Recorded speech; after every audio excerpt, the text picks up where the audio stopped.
guys, Candida here, and I ordered the RJ-Sport Shoe Laces to try on my daughter's shoes. So here's the package they come in. I've ordered black and white. Now she has a pair of Nike shoes here, so what I'm gonna do is I'm gonna use the white ones to go along with the color. There we go.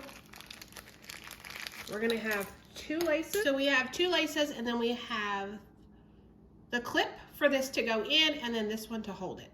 So we've got one for each shoe. And we're just gonna simply lace the shoe.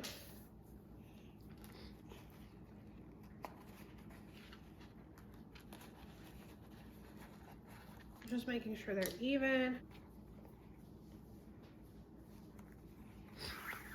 Okay, so here I've got the shoe laced, and now what we want to do is we want to use this circular thing to push the laces through.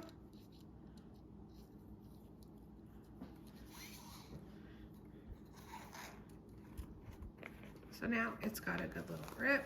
And then what we'll do is we will cut it right here, and then we will attach this. We've got it in, and now we've put our circle thing in. It's nice and tight.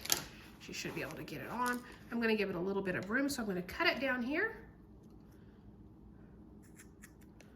Just like this. Okay, so we just pull it through here and clip it, and I stuck it under that. And so here you can see, both shoes are on, we're ready to go. And so this is gonna make getting ready in the mornings